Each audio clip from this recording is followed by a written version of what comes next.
Selamat pagi pemirsa Radar Indonesia, kembali hadir menjumpai Anda dengan berita menarik dan teraktual dengan saya Revalinda, inilah selengkapnya.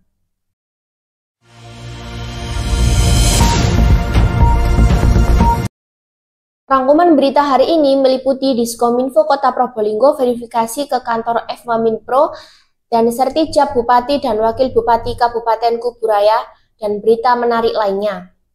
Baiklah pemirsa, saya awali dari berita pertama yaitu Diskominfo Kota Probolinggo verifikasi ke kantor FMaminPro.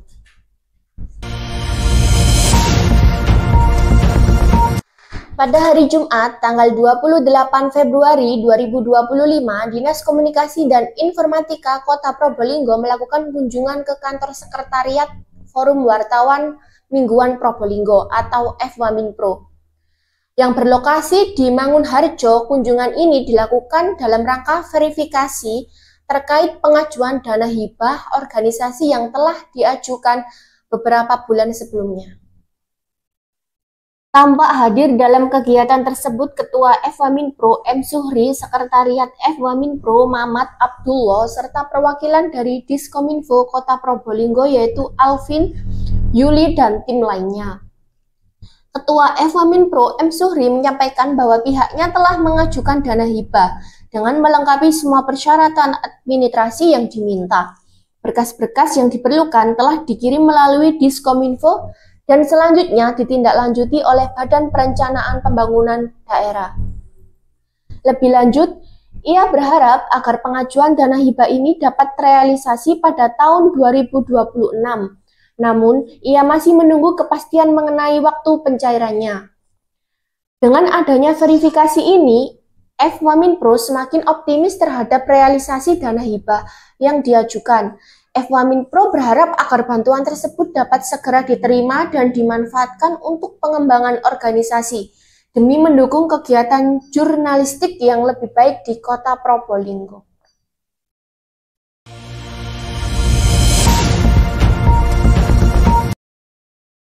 Kita beralih ke berita lainnya, pemirsa.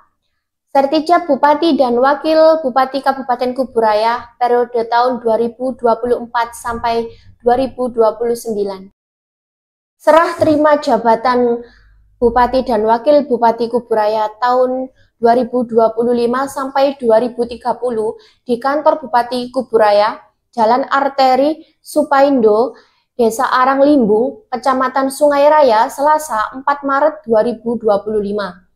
Pukul 9.45 waktu Indonesia Barat. Acara ini turut dihadiri oleh Forum Koordinasi Pimpinan Daerah sebagai bentuk dukungan terhadap keberlanjutan kepemimpinan di Kabupaten Kuburaya. Sertijab ini menandai awal kepemimpinan baru yang diharapkan membawa Kuburaya ke arah yang lebih maju. Program Ascita yang diusung Presiden Prabowo Subianto menjadi salah satu fokus utama. Bupati Kuburaya yang baru dilantik, Haji Sujiwo SEMSOS, mengapresiasi Forkominda termasuk Polres Kuburaya atas dukungan yang diberikan selama ini. Sujiwo menegaskan bahwa sinergi antara pemerintah daerah dan aparat keamanan diperkuat dalam menghadapi tantangan pembangunan.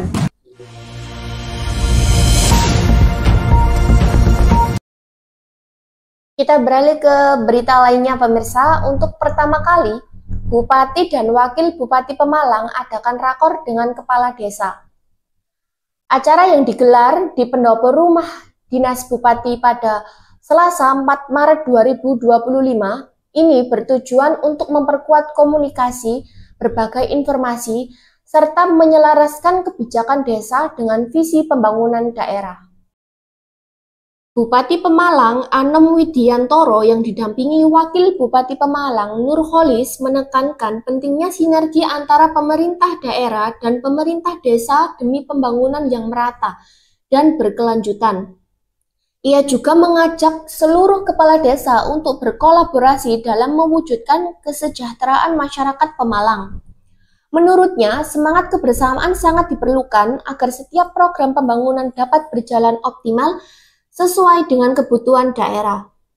Lebih lanjut, Anom menyampaikan bahwa Pemkab Pemalang berkomitmen menjalankan visi Pemalang Bercahaya atau Bersih Cakap Handal Mulia dengan misi Rapsodi atau Resik Hijau Api Peduli Silaturahmi Organisatoris Digitalisasi dan Ikhlas.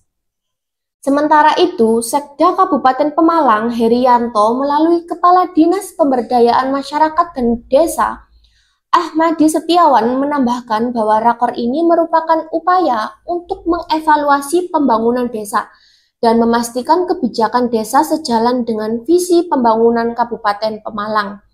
Selain itu, koordinasi ini juga menjadi langkah strategis dalam meningkatkan pemahaman para kepala desa mengenai tugas dan tanggung jawab mereka sesuai dengan Undang-Undang Nomor 6 Tahun 2014 tentang Desa yang telah diperbarui melalui Undang-Undang Nomor 3 Tahun 2024. Baik pemirsa, kita beralih ke berita daerah Jombang.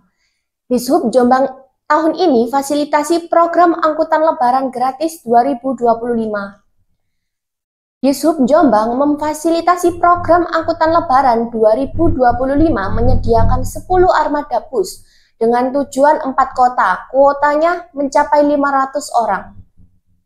Selain memfasilitasi, warga yang hendak mudik lebaran juga mengurangi potensi kendaraan arus lalu lintas di jalan selama arus mudik lebaran. Pendaftaran angkutan lebaran gratis 2025 di Sub Jombang sudah membuka sejak Kamis 27 Februari 2025 lalu. Dijelaskan dalam program itu, khusus untuk angkutan mudik hanya untuk keberangkatan dari 2 terminal di Jakarta pada 26 Maret 2025 nanti. Masing-masing terminal Rambutan berangkat pukul 09.30 dan terminal Pulau Gebang berangkat pukul 10 dengan tujuan terminal Kepusari. Sedangkan untuk kota lainnya hanya untuk angkutan balik saja. Masing-masing dengan tujuan terminal Mangkang Semarang, terminal Giwangan Yogyakarta, dan terminal Purabaya Surabaya. Seluruhnya berangkat dari Terminal Kepusari Jombang pukul 5 April 2025 nanti. Dalam program itu, pihaknya menyediakan total 10 armada bus bekerjasama dengan salah satu perusahaan otobus. Diharapnya dengan adanya itu, bisa memfasilitasi warga yang hendak merayakan Lebaran atau libur panjang ke Kampung Jombang nanti.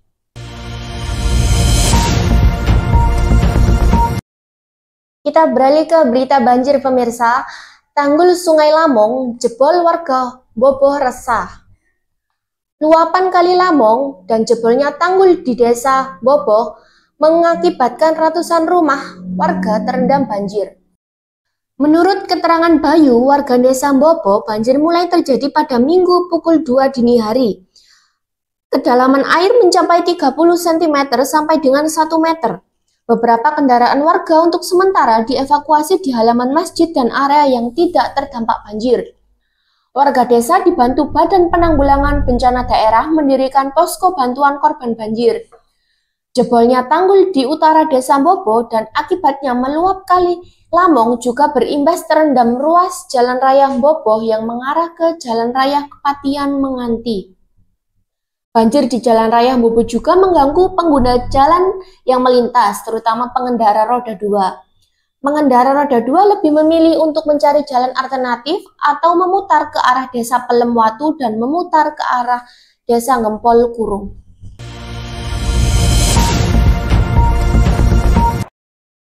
Kita beralih ke berita banjir selanjutnya pemirsa. Luapan Sungai Lamong menggenangi perumahan Omah Indah Kecamatan Menganti, Gresik. Perumahan Omah Indah Menganti Gresik dilanda banjir. Meluapnya Kali Lamong juga menyebabkan terendamnya beberapa di perumahan Omah Indah Menganti Gresik. Kejadian ini dirasakan warga mulai hari Jumat malam selepas maghrib dan pada Sabtu dini hari. Volume air sudah setinggi lutut pria dewasa. Kejadian ini dirasakan warga mulai hari Jumat kemarin malam selepas maghrib dan pada Sabtu dini hari volume air sudah setinggi lutut pria dewasa. Kejadian ini juga bertepatan dengan awal puasa Ramadan 2025. Banjir ini terjadi karena luapan Kali Lamong dan jebolnya tanggul sungai di desa Talun Bringkang Menganti, Gresik. Diperkirakan sebanyak 1.200 rumah warga terendam banjir hingga ketinggian 50 sampai dengan 70 cm. Dengan adanya peristiwa tersebut, beberapa petugas dari Polsek Menganti, juga petugas dari Koramil dibantu relawan dari tim ISME langsung terjun ke lokasi untuk membantu warga terdampak banjir. Dengan persiapan peralatan termasuk perahu karet. Untuk sementara warga lanjut usia yang rumahnya terkena dampak banjir dievakuasi ke tempat yang aman. Dengan perahu karet menuju balai RW setempat. Di Balai RW juga tersedia bantuan berupa dapur umum dan lain-lain.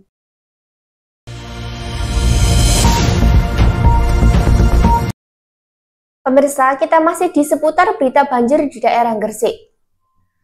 Banjir berlangganan di Desa Merowudi akibat luapan Kali Lamong di Kecamatan Cerme, Gresik. Jalan Raya Merowudi, Kecamatan Cerme, Gresik di tahun ini masih menjadi langganan banjir.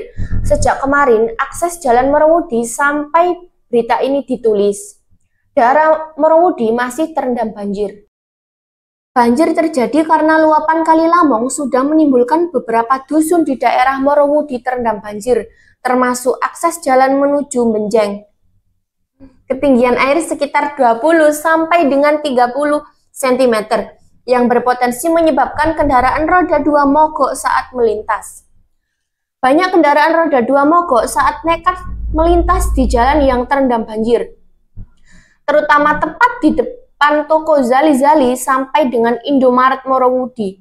Akibatnya, terendamnya akses jalan tersebut juga menyebabkan bus Transjatim mengalihkan rute perjalanannya untuk sementara waktu.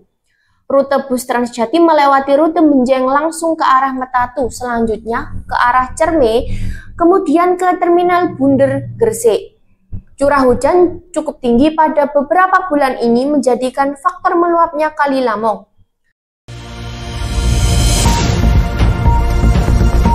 Untuk menutup perjumpaan kita kali ini, saya berikan berita terakhir tentang perbaikan tanggul-tanggul yang jebol di Desa Dadap Kuning. PUTR beserta beberapa perangkat desa Cerme, Gresik guna untuk mengantisipasi banjir luapan Kali Lamong melakukan perbaikan tanggul-tanggul yang jebol, termasuk memperbaiki tanggul Ledeng Dele yang berada di Desa Dadap Kuning, Kecamatan Cerme, Gresik. Menurut Kepala Desa Dadap Kuning, Haji Saikun, perbaikan-perbaikan ini dilakukan secara terus-menerus sampai Desa Dadap Kuning aman dan terbebas dari banjir luapan Kali Lamong.